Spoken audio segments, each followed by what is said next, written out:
Eric Mandala Moboso natunaki balambi ya kala na balambi ya lelo nombre boni ya mbuma ya Mungu bacha Papolipo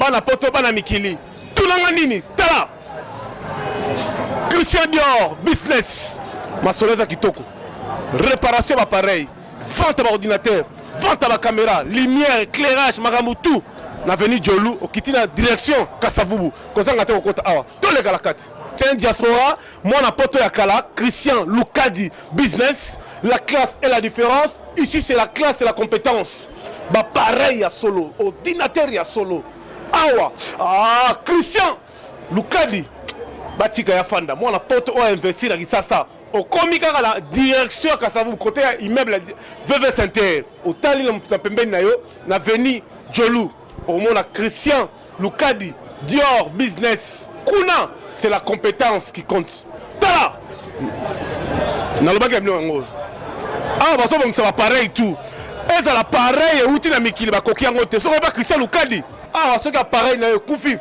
ko lukalo place mo sous Christian Lukadi tout la massa.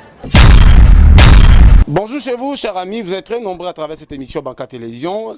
Toujours les reportages, ça continue toujours. Et merci beaucoup à notre partenaire éternel Tom Soumbaï. Merci beaucoup à Hugues Kissita qui nous regarde à travers cette émission à partir de France et Patchouri Fitissali en direct de Kinshasa. Aujourd'hui dans cette émission Banca Télévision, on va recevoir grand leader politique qui s'appelle Eddy Massikou.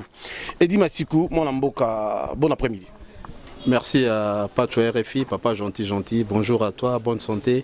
Que la paix de Dieu soit sur toi, sur ta famille et sur le peuple congolais. Tout solo d'abord sur makambo izoli kanamboka kaki pelimboka mboke pelimoto balali balamuki bamoni invitation liboso et conti au sein de la présidence de la République. Non, tu vois ça la matin depuis l'histoire a commencé depuis 32 ans maréchal, depuis 18 ans c'est 21 ans à Kabila.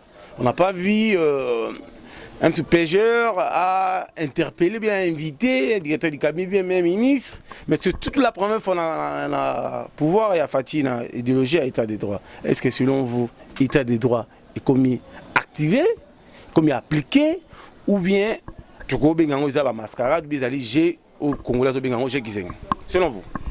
Bon, merci beaucoup. Mboka epeli nango mototé. Mboka epeli nango mototé parce que ngana zomo nango c'est normal hein. Et ça normal, ça devait arriver, essayer, tout ça na début. Nous avons imploré instauration et état de droit dans Mboka Oyo. Ce qui est état de droit, mais bon, je pense que c'est une des promesses tenues à chef de l'État dans la lutte contre la corruption.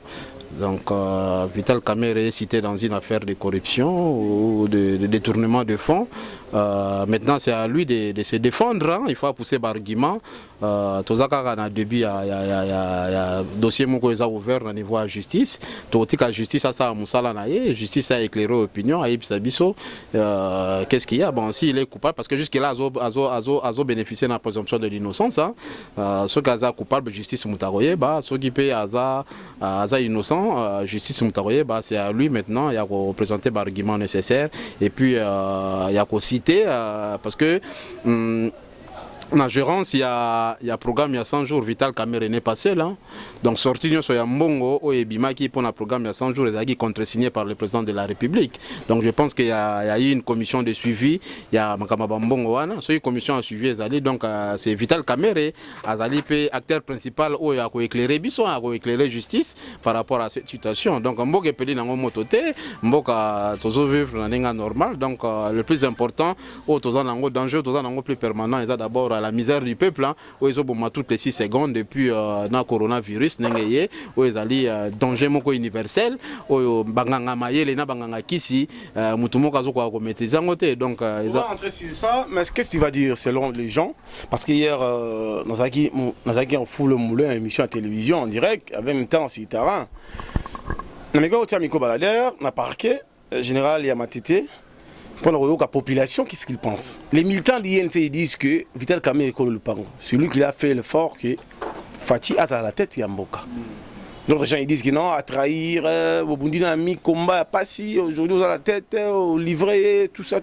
Mais d'autres gens, les militants des IDPS qui disent que non, Vital Moïbi, tout ça, Ibi Mboka, tout ça. Et donc, on comprend seulement rien. Tout ça, c'est justice avec Katabiso Makambo. Mais yo, en tant que politicien, en tant que leader de l'opinion, est-ce que la réaction va partir des militants, des combattants, selon vous, ça ne va pas créer dégâts sur le Vital Kamerhe en tant que dossier à Zanango et créer des ordres et créer séparation au sein de Yakash? Bon, d'abord, on a aussi des partisans, des partis au calme et à la retenue, à la maturité politique. Hein. Pour Naba, comme à un niveau, il y a cash, donc il y avait les accords de Nairobi, donc Bayo Kanaki. Et voilà pourquoi je pense que ceux qui les Mboka Vital Kamerhe a condamné, c'est la justice qui les condamne, hein. Ce n'est pas l'IDPS ou bien le président Fachi qui les condamne, parce que le président Fachi a l'obagi, Ezalamista, Ezalamoua, Botanga les classes, soit ça ma justice moutego rappelé, Ataye Moko l'obagi, ceux qui peuvent citer dans le dossier Moko justice moutego rattrapé. Donc moi je pense que Ezalamoua acharnement politique, j'appelle toutes les parties à la retenue, au calme, tous est là, les dossiers en cours, hein. Donc base à la pressée, il y a qu'on s'échanger à propos, il y a injureté, à propos, ils doivent tirer des conséquences plutôt na bakor au basalaki parce que mboka ba déjà sur fond d'accord té. Mboka peut si raison na parlementaire débat. Oui, tu peux si raison, mais bango faut ba pesa ngai raison. Ngala yaki parmi mutali boso o na boya ki bakor o mboka ba déjà sur fond d'accord té. Mboka ba déjà na maponami, boke na maponami. O ya ko longa. Hein? Oya kolonga yo wana ko diriger mboka boko sangana te bobino ngai moko na kokate to sangana to sala plateforme moko beto groupe moko be pona to longa non mboka ba diriger ngona mapona mito kena ba élection auto bengi transparente libre et démocratique oya kolonga ya diriger mboka donc il faut ba tirer ba conséquences il y a ba accord au ba signé qui na FCC parce que comment vous voulez diriger un pays hein? Clan moko ya batu o ba gérer mboka pendant 18 ans mabe hein o bino pe boye biango o bino biso na bino to bundisi système wana et lelo vous boza ko se réjouir ya ko diriger mboka na bango et bo benyango coalition eza coalition ta parce que boza na programme moko te boza na vision moko te. Selon vous bato bazo bloquer Fachi c'est l'FCC? Oui mais FCC go bloquer Fachi te neni go bloquer parce que FCC ya sali 18 ans je suis à mabe. Si vous faites est-ce que déjà dans 2 ans, tout ce qui est dans 2 ans, vous avez un nungu, mikakatano ezali, mikakatano ezali, donc moyen Fachi à s'exprimer, exacté, moyen répondre à la question sociale, la préoccupation à peuple ezalité, parce que ça lié na accord moko boye. Donc il ne peut pas prendre les décisions seul. Donc pour avoir une décision, avoir une mesure, il faut s'associer à Baninga. Je pense que c'est clair, tout est bien. Donc avant Fachi a une mesure, c'est lui le garant de la République, le garant des institutions. Mais avant à agir à une mesure républicaine, il faut associer Baninga au bazar dans la coalition. On ne peut pas diriger le pays sur fond d'accord. Donc il faut Mboka la diriger dans ma ponami. Toké na ma ponami, Yazui, au peuple Aponi, Yenda diriger Mboka. Bana mboka bazota la biso malé bitoza na mwata mintena yo monsieur l'honorable parce que l'occupation est belé tout coûtant na je suis en mboka le chef de l'état donne l'ordre dans mon mandat dans un Congo de la fort pour instaurer justice et indépendante toko ya na investisseur ça fait au moins une année passée 100 jours donc il disait la deuxième année rien ne marche tout le mouton est stoppé la maison fabriquée ils ont un peu stoppé. Dollar est long à 16 et commis 18. Basodé impayé. Il fallait pas 400 $, selon le dire à chef de l'État, même des policiers, même des gens. Vie sociale en chaos. Mbongo commis passe dans Mboka. Est-ce qu'il doit obéir sous le mot de la chef de l'État? Oui, merci beaucoup Namutuna Oyo. Yango moninga il faut tous les kakamingi mingi na ba télévision na ba plateau na bino pour na to banda koloba na préoccupation à peuple to banda ko défendre kaka intérêt à peuple. La misère du peuple o nga na surnommé yango Covid-243, la misère du peuple. Hein? Tout a 18 ans, gestion moko ya mabe, peuple a souffrir. Mais ça les alités. Les impayés, les fonctionnaires mal payés, programme il y a 100 jours, résultats négatifs. Tout ça là, les années. Et ça parce qu'il y a manque de volonté politique. Ce qui est volonté politique, Ezali, le peuple d'abord, intérêt à peuple, au premier plan, intérêt à bango, na second plan. Je pense que les choses vont avancer très vite. La misère du peuple, on n'en parle pas. On n'en parle pas, plutôt. Donc, il parle plus la politique Yamabé. Or, en ce moment-là, Moussala Nabiso ezali nini message au biso tokoki ko véhiculer au tokobando le kana ba télévision na ba chaîne na bino ezali kaka préoccupation ya peuple, la qualité ya quotidien ya peuple il faut la améliorer. Ba investisseur bazo ya te point nini parce que baza sécurité. Ils se disent peut-être que baza sécurité. Alors que donc il faut créer ba emploi na mboka oyo bato aussi ça ba classe bazo tanga na ba condition moko boye avec beaucoup de sacrifices mais à la fin bino moko ba journaliste presse. Oui, vous avez délaissé parce que fond mon côté ça a loué. Oui, fond mon côté ça a loué pour na Moussa Nabino. Donc vous vivre kaka na kikinoiserie, na mayele Nabino, na relation or que organe oyo ko vivre boeta et ko vivre boeta parce que organe za bino mutu bosala, bino mutu bo communiquer, bino mutu bo informaka, hein et puis bo formaka. Donc, il n'y a pas organe, il faut allouer budget pour permettre de vivre mieux, enseigner, transmettre l'intelligence. Mais comment ça, un député a un salaire comme les enseignants? C'est très dangereux. C'est très dangereux.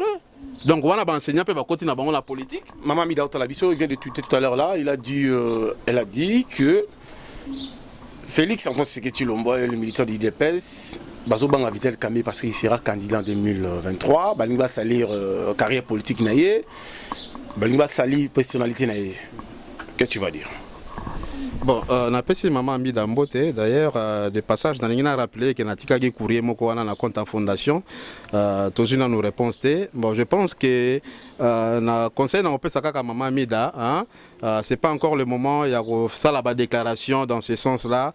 Tous à la calme, Vital Kamerhe aza mwana mboka, aza na carnet d'adresse sur le plan politique ya malamu. Bon, il a été cité dans un problème ou à cause de la paix innocent ou à cause de la paix coupable, mais c'est pas encore le moment. Donc azwa kimia, aza na monté mabo mama. Donc la politique c'est ça, la politique eza lokola kisoda, hein. Donc tu peux tomber à tout moment, mais tu peux aussi te relever et devenir plus grand. Donc je l'appelle au calme, à la patience, et puis les choses, grâce à Dieu, et vous allez éclairer dans les jours prochains. Bon, cher ami. Merci à Wadeni Moulamba, merci à Félix Kabala, merci à Yannick Pires, la fondation Maman Denise Talabiso. Merci à vous, parce qu'il y a beaucoup de gens qui nous suivent. Hein. Il faut mettre un peu de commentaires, un peu logique, pas de polémique. Nous ne voulons pas de polémique, nous voulons que justice Nabiso Salam Moussala Bonidiforme. Nous demandons au secrétaire général AI, au CINC, M. Aimé Bosch. Vous avez un président, on a checké l'image, on a tongo le lot. Vous avez la calme. Oui, ça va m'étonner, pas quitter le thème. La justice à Salam Moussala. Aujourd'hui, le chef de l'État, Félix Antoine Tshisekedi Tshilombo, à la tête de la République démocratique du Congo. 2023, d'ici bientôt, 2023. D'ici là, 2023. On voit encore, côté ex-première dame, Maman Olive, avec tout le chloroquine, pendant le coronavirus, pour tout ça. Côté Maman Denise, Maman ni maman, aïe tu coupes ça, savon, miliki, tout ça, lina, décoration handicapé, tout ça. Même côté qui m'a polémique, chloroquine, on est à date, moko les cas, ce n'est pas le moment, 18 ans, tout le monde rien. Aïe, son a tomate, tout refait, comme il y a côté canaba pondu, tout ça. Pourquoi Congo va limiter à la unité pour le Congo à l'émergence? Vous, en tant que leader de l'opinion, en tant que natif du Bas-Congo, qu'est-ce que tu vas dire? Bon, l'heure n'est pas aux publicités. Hein. Au moins, Kombo Oyo est symbole de l'unité nationale. Kombo Oyo est symbole de l'île Moko sans moindre faille. Hein. Moi, j'ai écrit à Maman Denise. J'ai écrit aussi à Maman Olive. J'ai écrit même au président de la République pour n'avoir accordé une audience. Et que, puisque je connais la préoccupation du peuple, pas si Ezaka pas handicapé te, pas si ezaka capable musicien te, pas si ezaka capable comédien te. Tous les kaka te ceux qui passent et les bisonné to banda ko kabola biloko pour tout ça la publicité. Il y a personnel, il y a un tel ou il y a un tel. Donc moi je pense que mon thème ya kopesa il faut ça la permanent, il faut mon thème ya mikolonionso. Solidarité koko c'est la ka confinement, solidarité koko c'est la ka capacité. La fondation Mazikou est là. Hein? Fondation Mazikou azali wana azali proche ya peuple. Il est tout le temps sur le terrain pour nous servir peuple parce que c'est le portail de l'humanité. Nous avons introduit des lettres, déposé des lettres dans ma maman, maman ya valeur rebelle, ngana benga bango ba maman ba valeur rebelle. Quelle que soit ba appartenance na bango na ba famille politique, na benga bango ba maman ba valeur parce que bazana ba maman ba boti biso. Ba maman bo orienté ba action na bino na ba fondation lokola ba biso. Parce que ngana za ba réalisation na référence na sala kaka pona ba kinoate. J'étais au Congo central, le peuple du Congo central a vivre mais ça passe. Comment à quelques kilomètres, on a benga mboka wana kolonga Kinshasa ti sonabata. C'est très dangereux. C'est très dangereux. Il n'y a pas de résistance. Na benga ngokutu mboka te. C'est une banlieue proche de Kinshasa. Mais comment na mboka wana courant ezate, na mboka wana ba structure sanitaire ezate, na mboka wana bato bazo vivre dans ba conditions moko donc na 21e siècle. Hein? Les élus à province ya ba Congo, ya Congo central. Faites quelque chose pour ces gens-là, faites quelque chose pour cette population. Hein? Dans l'association en caractère humanitaire, dans la makokite ya kosala pona batouana. Donc vous êtes appelés, bah pour na gibino pour na bo bundela bango bo voter mibeko yo ko améliorer quotidien ko. Na moto na tous nos alliés tomo ki na suka. Nous sommes parce que je voyage avec la première dame toute la République, avec même le chef d'État Sultan Kabila. Ndeko moko avec l'audience, à la maman Olive, mon a été à l'Anda Bissoti na Équateur. Ma facilité à Koutana maman, na tout naïe Libanda, quels sont votre projet? Il m'a dit il a besoin d'argent pour ça la centre de récupération pour Alaxa maman papa comment que ça la savon na ma maison couture. Mais herbe Koutana maman tunine oyo kotalanga na sala la yo nini pour que ba projet zo yibsanga et qu'il a bonne uniforme. À 5 maman va payer ma coquille, matériel. Mais ma grande surprise, on a donné ma coquille, même l'argent, mais il n'a pas fait ça. Que son mari bandakou à son minimituka. Voilà, il y a un autre senga ba maman na ba toi mité malamu ba orienter ba action na bango na ba structure où ils allaient coexister, où ils na ba réalisation, où ils na ba projet, ba orienter ba action na bango na ba individualité. Parce que malhonnêteté comme parce que l'association belé pesant dans l'association mallette au monika muta comme fondation pas tu RFI papa gentil pas tu RFI je suis crédible tu n'as pas exemple n'a pas exemple moi j'ai vu ça sous 5 fois j'ai vu Eduardo Santos j'ai vu Kabila plusieurs fois je te connais n'a pas exemple donc muta ko ça la fondation na fondation na fondation likolo na c'est mais existe raté à la réalisation mon côté dans la structure mon côté donc biso tous na ba réalisation tous na ba projet en cours ou tous na ba difficulté à réaliser yango yango to senga ba mama ya boboto ba mama ya ba valeur wana ba mama ya bolingo ba so salisa peuple ba orienter ba action na bango na fondation fondation za limité na zanga moko na ba moyen te na géraka na on a géré institution mon côté na mboka oyo na pe conseiller na cabinet chef de l'état te na pe conseiller na ministère mon côté. Merci à vous, chers amis. Regardez la télévision. Ici, c'est le grand leader, hein, Dimaniziko. C'est le fou, moi. Il est bien posé. C'est bon. Autant à la télévision, ça message d'abord au président de la République, dans l'institution Nyonso, pour lancer un message à la première dame, Maman Denise Tshisekedi. Ça va aussi la nini pour la mission à Boumbo. On peut s'appeler message pour la malade ou la coronavirus. Message à Liboso, nous avons présenté veille à bonne santé. Na couple présidentiel nzambe ape sabino makasi nzambe ape sabino bonne santé ape sabino sagesse ya kokamamboka ape sabino bolingo ya kolinga peuple ape sakimia na mabota nyonso nzambe ya banzengele nkanu nzambe amfumuki mbangu asengi biso unité kintwadi unité ya peuple congolais to la peuple moko to la force moko tous allés menacés na maladie moko ils allaient très dangereux un ennemi très dangereux et invisible oh banganga kisi na banganga mayele bazuna nos solutions te donc tous senga kaka mawanzambe tous la peuple moko to yokana to longola ba coloration politique na biso to tiango na nous pembeni tous la peuple moko to bunda contre maladie oyo na sengi na bana nyonso ya Congo tous la vigilant tous la distraité makambo ya ndeko Vital Kamerhe oui esi ekweyima esopani tokolandela yango na malembe ti tokoyeba vérité mais tozala objectif tozala attentif tozala vigilant na maladie oyo ntango balobi fanda na ndako respecter ba mesure d'hygiène tosa mibeko mpo obika soin ya liboso traitement ya liboso ezali respect na ba mesure d'hygiène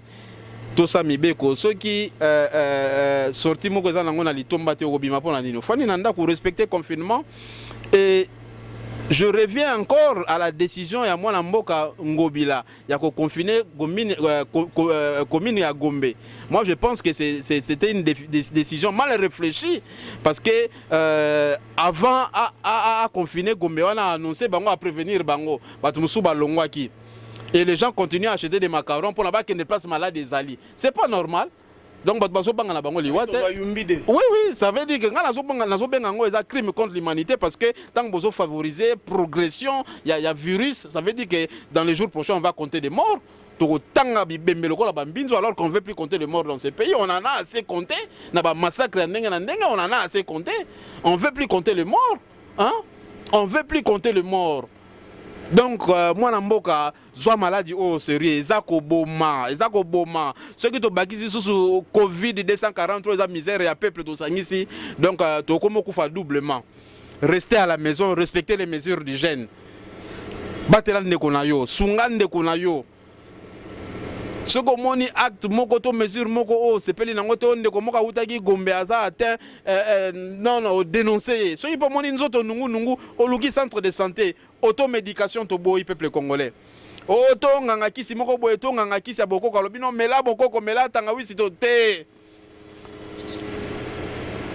Ce que mon nzoto nungu OK.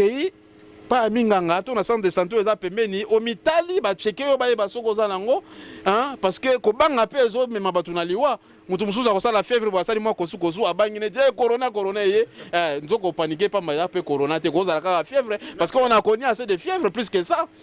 Merci. Donc peuple congolais mi batela kimia nzambe ya mfumu kimbango za likona bino nzambe ya prophète Muhammadu kimia nzambe za likona ya za likona bino nzambe ya banzengelenkanu baza très fâché na tableau politique. Le peuple congolais, le président Fachi est appelé à prendre des mesures républicaines et à revoir cabinet de communication. Banzengelenkanu balobi Bakisimbi o bayaka na 1954 misatu o babunga na place Victoire ont promis de revenir. Si les choses ne marchent pas bien, mais cette fois-ci bazonga misatu bazonga 7.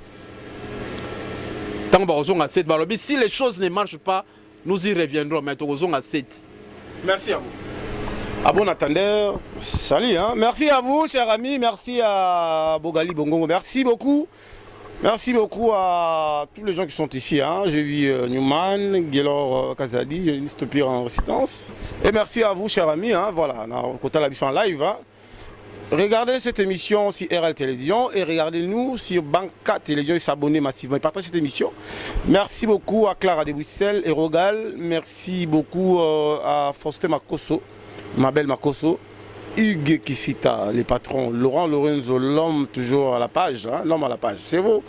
Merci, c'est vous, chers amis. Et soyez toujours branchés à RL Télévision. Soyez branchés sur Banca Télévision. Merci beaucoup et à très bientôt.